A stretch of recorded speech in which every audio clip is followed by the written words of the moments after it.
부활하신 예수님을 만나다라는 말씀의 제목으로 은혜를 나누겠습니다. 할렐루야. 우리 예수님이 부활하신 거룩하고 복된 주일 아침입니다. 오늘 아침 예수 부활의 영광에 참여하는 여러분에게 영생에 대한 소망이 넘치시기를 주의 이름으로 축원합니다. 우리가 매주일 예배 드리고 있잖아요. 주일 예배. 이 주일 예배는 예수님의 부활의 영광에 참여하는 일입니다. 그러니까 안식 후 첫날, 그날이 이제 주일이거든요. 주일에 모이기를 힘썼어요. 그게 교회의 전통입니다. 그러니까 오늘 꼭 부활주일 아니더라도 평소에 주일에 예배를 드린다는 것은 부활의 주님의 영광에 참여하는 일들이 되는 겁니다. 여러분이 삶이 닿을 때까지 계속되시기를 간절히 바랍니다. 우리는 오늘 이렇게 예수 그리스도 부활의 기쁨과 영광을 알고 예배하고 있지만 본문에 나오는 요한복음 20장에 나오는 이 제자들은 십자가에 못 박혀 죽으신 선생님으로 인해서 시리에 빠져 있었습니다.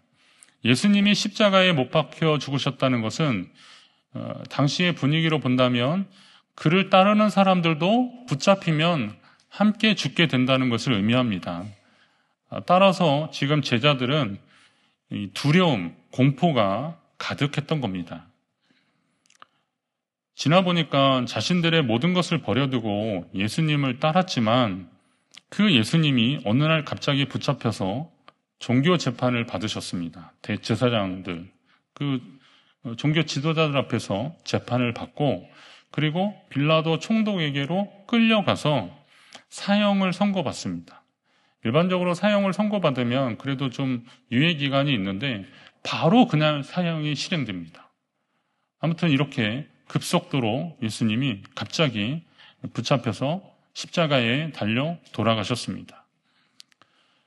이게 로마 제국의 이름으로 한 거기 때문에 당시에 로마가 행했던 일들은 도저히 항거할 수 없는 것이었습니다. 그래서 제자들은 꼼짝없이 이 상황을 지켜볼 수밖에 없었습니다.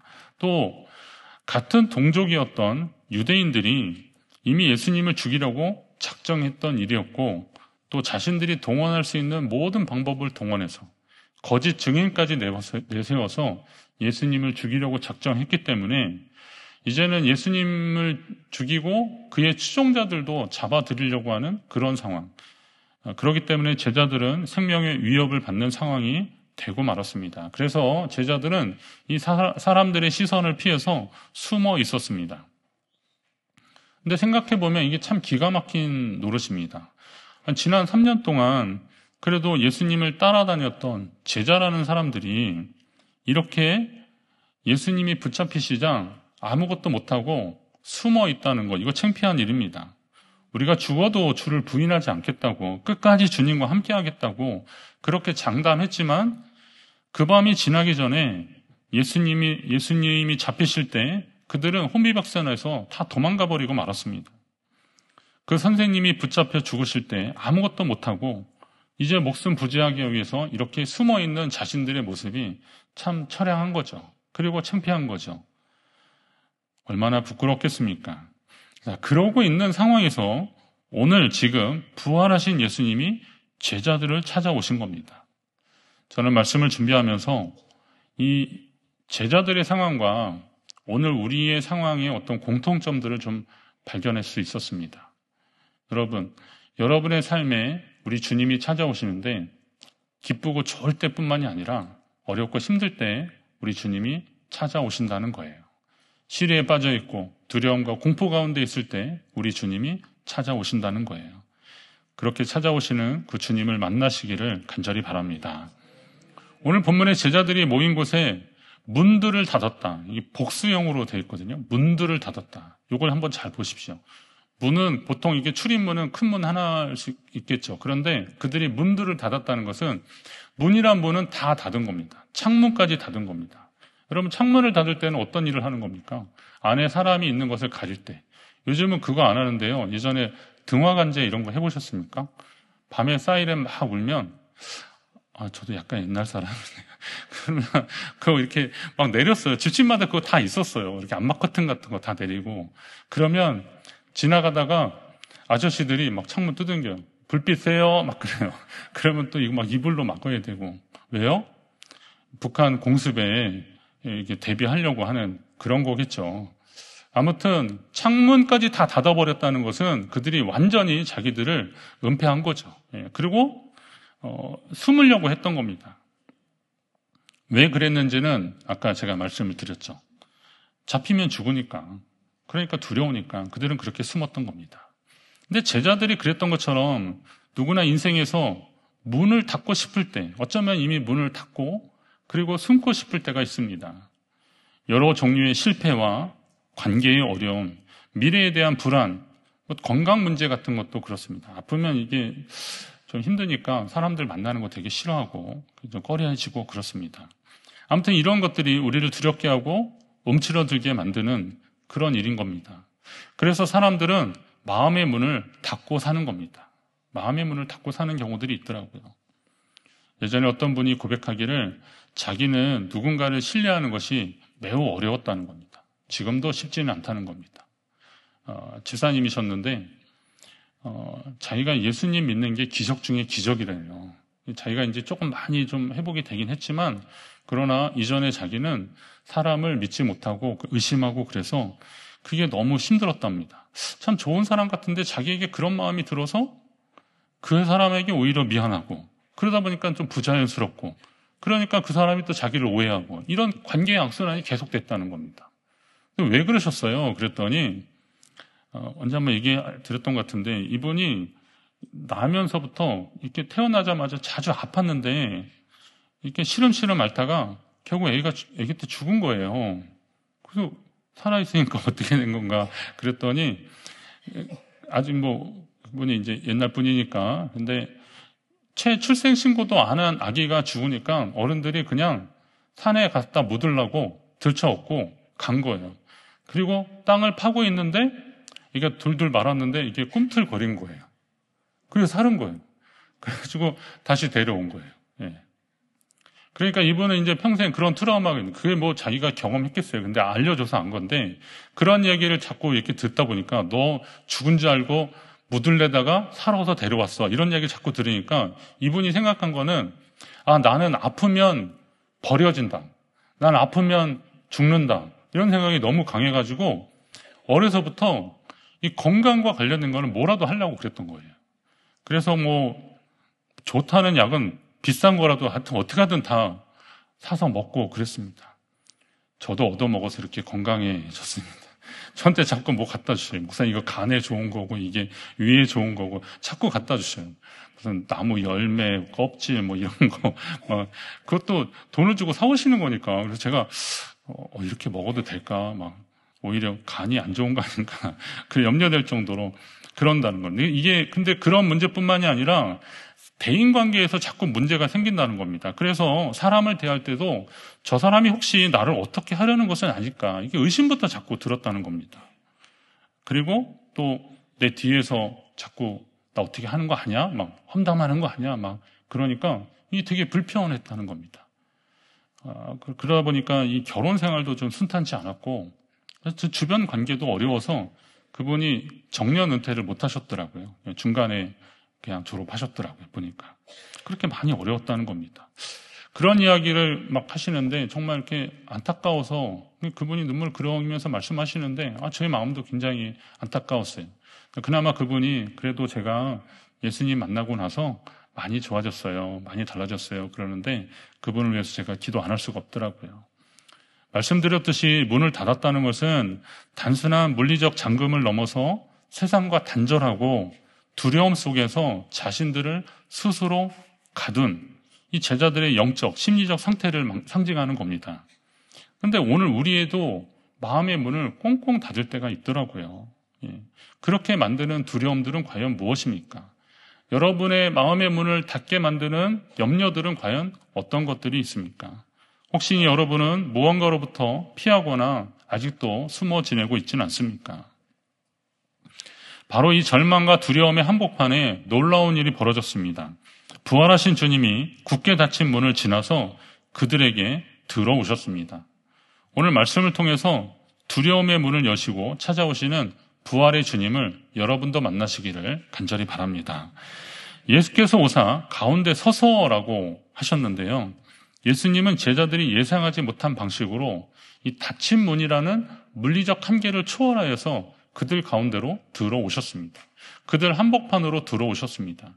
이미 부활하신 예수님의 어떤 이 일은 부활하신 예수님의 어떤 신적 능력과 예수님이 이전에 제자들에게 그랬거든요. 내가 그와 같이 너희를 버려두지 않고 너희에게 오리라 그렇게 약속하셨는데 이 돌아가신 줄 알았던 주님이 다시 그들 가운데 오신 거예요. 주님은 약속을 지키신 거죠. 그러면 주님은 우리의 가장 깊은 두려움과 절망의 한가운데로 찾아오시는 분이시구나. 가운데 서서 말씀하셨다라고 하셨는데 주님은 우리의 삶의 변두리에서 그냥 서성거리는 분이 아니라 중심에 서셨다는 겁니다. 예수님이 돌아가시기 전처럼 이제 예수님은 다시 그들의 삶과 그 공동체의 중심이 되심을 선포하고 계시는 겁니다. 혼돈 속의 질서, 절망 속의 희망의 중심이신 예수님이 여러분 가운데도 찾아오실 줄로 믿으시기 바랍니다. 이미 찾아오신 줄 믿습니다. 우리가 아무리 스스로를 고립시키고 절망 속에 가두려 해도 부활하신 주님은 그 굳게 닫힌 문을 지나서 오신 것처럼 우리의 장벽을 넘어서 얼마든지 찾아오실 수 있는 분이십니다. 그 주님을 의지하고 믿음으로 나아가시길 바랍니다. 그 주님은 끝까지 우리를 포기하지 않으시고 우리와 함께 하시려고 하고 우리의 삶의 한가운데로 들어오시려고 하는 겁니다. 그 주님을 여러분 삶의 중심으로 모셔야 하는 겁니다. 자, 제자들에게 찾아오셔서 그들 가운데 서서 주님이 하신 첫마디는 뭐예요? 너희에게 평강이 있을지어다. 너희에게 평강이 있을지어다. 이 복음서 말씀을 계속 읽다 보면요. 이 너희에게 평강이 있을지어다 이거는 예수님의 어떤 시그니처예요. 그러니까 예수님을 상징하는 그런 언어입니다. 너희가 평안하냐? 내가 너희에게 평강이 있을지어다. 이거 제자들에게 그리고 병고침 받은 여인에게 막 이렇게 계속 말씀하셔요. 그러니까 평강 그러면 예수님이에요. 물결리는 풍랑이 막 해서 죽게 되는데 예수님이 물을 걸으면서 너희가 평안하냐? 이렇게 물어보시거든요. 자, 이런 건 뭐냐면 예수님 하면 그냥 평안이야. 이거는 이제 히브리어로 샬롬이라는 거 다 아시죠? 샬롬이거든요. 근데 이 샬롬은 이게 굉장히 말하자면 그냥 단지 편안한 그런 상태를 말하는 게 아닙니다. 이 샬롬은 싸움이 그치고 편안한 상태를 넘어서 어떤 완전한 조화, 다시 말해서 하나님과의 올바른 관계 속에서 얻어지는 총체적인 평화, 이게 샬롬입니다. 신약적 개념으로는 에이레네라고 하는 평화라는 말이 있는데요. 그거는 그냥 싸움이 그쳐진 별일 없는 그런 상태인데 이 샬롬은 관계의 회복에서 오는 진정한 평화, 이걸 말하는 거예요. 그러니까 예수님이 너에게 평강이 있을지어다 라고 하시는 것은 이거는 내가 주는 평화는 세상이 주는 거하고 다르다 했잖아요. 우리 주님만이 주시는 거잖아요. 그러니까 이건 이 이야기만 딱 들으면 예수님이구나라는 것을 바로 알 수 있는 그런 말씀입니다. 근데 예수님이 지금 그것을 선포하고 계셔요. 이 평강은 상황이나 환경에서 오는 것이 아니라 죄와 사망의 권세를 이기신 부활의 주님으로부터 오는 것이라는 겁니다. 십자가에서 모든 인류가 져야 하는 죄의 값을 치르시고 부활하심으로 하나님과 우리 사이에 깨어진 관계를 회복시켜 주셨기에 그 주님이시기에 우리에게 평강을 선포할 수 있는 겁니다. 세상은 문제가 해결되어야 평안을 얻는다고 하지만 주님은 문제가 여전한 상황 가운데서도 우리에게 샬롬을 선포하고 계십니다. 따라서 우리의 상황에 따라서 이 샬롬을 받아들일 게 아니라 우리의 상황을 뛰어넘는 믿음으로 주님의 샬롬을 여러분이 받아들이시기 바랍니다. 부활의 주님이 우리에게 그것을 선포하고 계십니다. 오늘 여러분의 삶에 어떤 폭풍우가 몰아친다 해도 부활하신 주님은 동일하게 말씀하실 겁니다. 너희에게 평강이 있을지어다. 주님의 이 선포에 아멘 하시기 바랍니다. 이 음성을 믿음으로 받아들이시기를 바랍니다. 그렇게 할 때 우리의 상황을 뛰어넘는 하나님의 평화를 경험하게 될 줄로 믿습니다. 너희에게 평강이 있을지어다 라고 하신 주님이 20절 말씀에 보니까 이 말씀을 하시고 손과 옆구리를 보여주십니다. 이건 표면적으로 보면 자신이 십자가에 못 박혔던 바로 그분임을 증명하기 위해서 상처를 보여주신 건데요. 예수님이 부활하셨으니까 이게 부활의 몸이잖아요. 그러면 생각해보면 그 부활의 몸이면 몸에 상처나 이런 것들이 그냥 있는 건가? 이런 생각할 수도 있어요. 우리가 만약에 또 혹시 장애가 있거나 그러면 그럼 부활의 때는 그럼 그걸 그대로 가지고 부활하나? 그건 아니잖아요. 그러니까 그것까지 생각할 건 없는데 굳이 주님이 손과 옆구리를 보여주신 것은 뭐냐면 당신이 지금 완전히 죽으셨던 그리고 장사 지냈던 그 예수 그리스도임을 확실히 보여주고 계시는 겁니다. 이 사실은 그것을 본 사람들에 의해서 그리고 또 이후에 부활하신 후에 우리 기독문에도 나오고 막 그러지만 한 500여 명이 동시에 보기도 하고 부활의 주님을 다 봤기 때문에 그래서 성경에 지금 이렇게 자신 있게 기록되고 있는 겁니다. 그럼 생각해 보면 예수님이 이 손의 못이 박히셨고 손과 발의 못이 박히셨는데 옆구리의 이 상처는 무엇입니까? 그거는 저 십자가에 달린 사람이 죽었는지를 확인하기 위해서 창으로 찔러봤기 때문에 난 상처 아니겠습니까? 그러니까 우리가 죽으면 이제 혈소판이 이렇게 분리가 돼서 물과 피가 이렇게 나누어지는데 그것이 쏟아진 거잖아요. 그러니까 그걸 보고 완전히 죽으셨음을 보고 예수님을 따랐던 사람들은 어쩌면 절망했겠죠. 우리가 따랐던 분이 저렇게 되셨구나. 결국은 돌아가셨구나. 그런데 그분이 살아나셨다라는 것을 보여주고 있는 겁니다. 이건 다시 말해서 이 예수님의 이 부활의 영광스러운 증거를 지금 예수님이 보여주고 계시는 겁니다. 여러분 이렇게 어디 지난번에 팔 다치셔서 수술하신 권사님 신방했더니 권사님이 저한테 이렇게 상처 좀 보여주시더라고요. 이게 그겁니다. 막 그러시는데 만약에 이게 피가 철철 나는 걸 보여주신 건 아니잖아요. 회복되고 낫고 있다는 것을 보여준 거거든요. 그런 거예요. 그런 것처럼 예수님의 그 상처는 그것을 극복하고 다시 살아나셨다라는 것을 보여주고 계시는 겁니다. 저는 이 대목을 묵상하면서 그런 마음이 들었어요. 오늘 우리가 예수님 때문에 회복되고 있는구나. 우리가 예수님 때문에 회복되어야 하겠구나. 혹시 인생에 상처가 분명히 있을 수 있습니다. 모진 굴곡이 있습니다. 나무로 말하면 무슨 옹이 같은 것들이 분명히 있을 수 있습니다. 없애버렸으면 할 만한 그런 기억들도 사건들이 분명히 있습니다. 그런데 우리 주님이 덮어주시면 그것도 주님 안에서는 영광의 상처가 될 수 있다는 겁니다. 부활의 주님을 만났을 때 우리는 그것을 경험할 수 있다는 겁니다. 그거를 애써 회피하거나 부인하거나 거부할 이유도 하나도 없습니다. 그거는 그거대로 우리 주님이 다 아시고 이것을 회복시켜 주실 것입니다. 부활의 주님을 만날 때 귀한 역사가 나타날 줄로 믿습니다. 자, 제자들은 그 주님의 모습을 보고 어떻게 했어요? 기뻐했습니다. 기뻐했습니다. 주님의 상처 입은 몸을 봄으로써 그분이 정말로 다시 살아나셨음을 확인하면서 그들은 기뻐하기 시작했습니다. 여기에서 봤다는 것은 단순히 시각적인 차원을 넘어서 부활하신 주님을 인격적으로 만나고 그 주님을 이렇게 인식하기 시작한 겁니다. 부활의 주님을 만나니까 두려움과 슬픔에 잠겨있던 제자들의 마음이 기쁨으로 가득 차게 되었던 겁니다. 여러분, 부활 생각만 해도 기쁘지 않습니까? 우리가 죄와 사망의 권세에서 다 이기고 살아나신 그 주님이 부활의 첫 열매가 되셨다는 것은 오늘 우리도 그렇게 될 거라는 거예요. 그 소망을 우리에게 주셨다는 거예요. 그것만 생각해도 기쁘고 감사한 것이고요.